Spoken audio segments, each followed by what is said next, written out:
Well, hello everybody and welcome to my show. My name is Jason DaCosta. This is Consistent Preterism. It is Friday.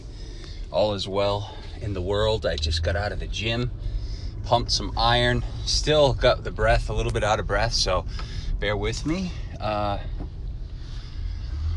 Just wanted to talk real quickly about this idea that somehow maybe today those of us who are believers are descendants of Abraham, right? Because what you get a lot of times with wannabes is when they realize that they're kind of cornered, and this happens a lot in full inconsistent preterism, a lot of them end up like trying to find ways back into the story. And for some full preterists already, that has meant going back to futurism, which we've seen with the likes of Joe Dirt. That was pathetic.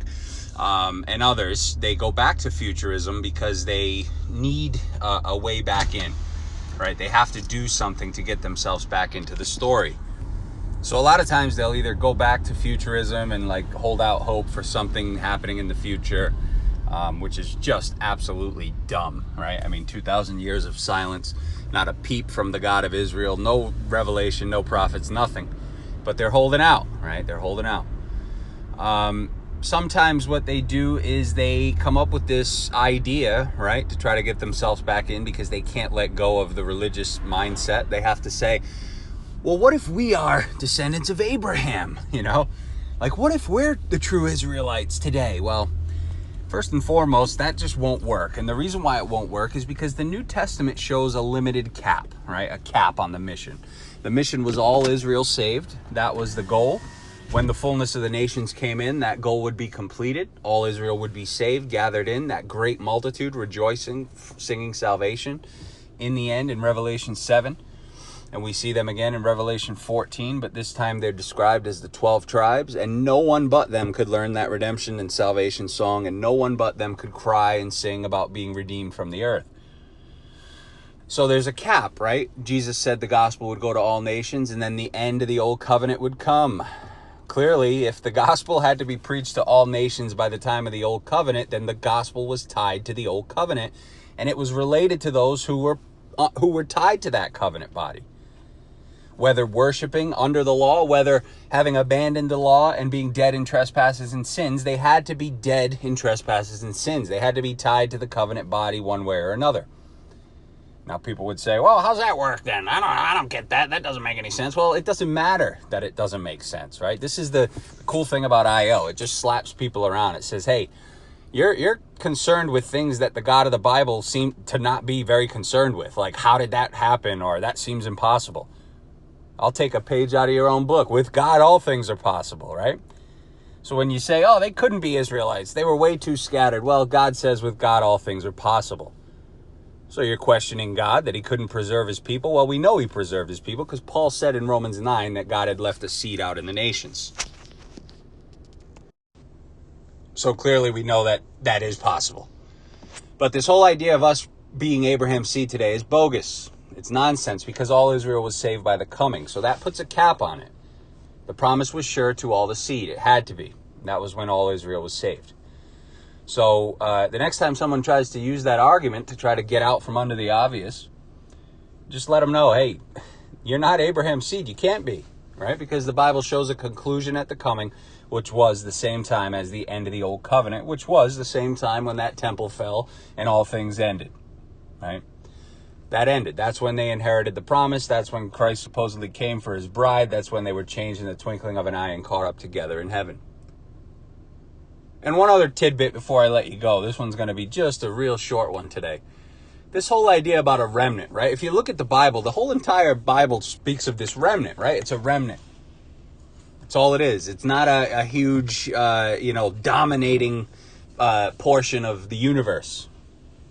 It's a remnant. A remnant.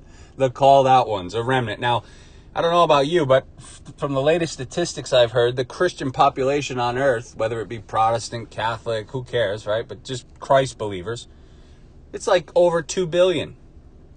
And there's 7 billion people on earth. So let's see, what's that? Maybe 30%. Is that a remnant? 2 billion people are supposedly in this church. 2 billion people have been called out. That's a remnant, right? No. Okay. The remnant was exactly what it was. It was a remnant of Israel out of the totality of Israel as a whole. That's all it was. Not all Israel was Israel. Paul called them the true Israel of God. The promise never went outside of the seed. So a remnant as 2 billion people is just laughable, because it's soon it'll be half the earth.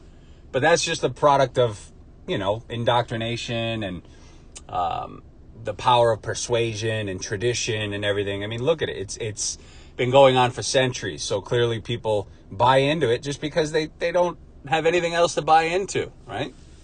They're told, Islam and Buddhism, that's all nonsense. You got to believe in the God of the Bible. So they just believe in it. And probably less than 2% of them actually pick up a Bible and study. People just have no desire to study the Bible whatsoever, right? No desire.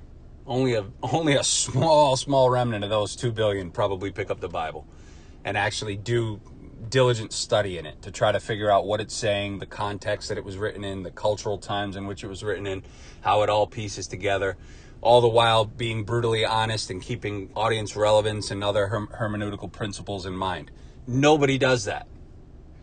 The first I'd ever heard of that is when I was introduced to the fulfilled view maybe 2 years into my delusion. That's the first I ever said, wow, you know what? Doing things the right way actually makes a lot of sense of this book. But prior to that, I was told, don't question anything. Don't even read it. Just listen to what the guy in the goofy suit says up in front of the pulpit and throw, $100 in his bin every Sunday. That's all I was taught. So once I started to come out from that delusion and figure things out for myself, the Bible started to make perfect sense. So again, nobody's Abraham's seed today. We're not descendants of Israel. All Israel was saved, okay, which included the fullness of the ones in the nations. So that argument is totally dead. Anyways, folks, I hope you enjoyed it. It was quick. Give it a thumbs up if you did. I appreciate it. If you haven't subscribed yet, please do. Hit that little subscribe button. And we'll be back another day, another time, another place, and another rhyme. Take care, everybody. Bye-bye.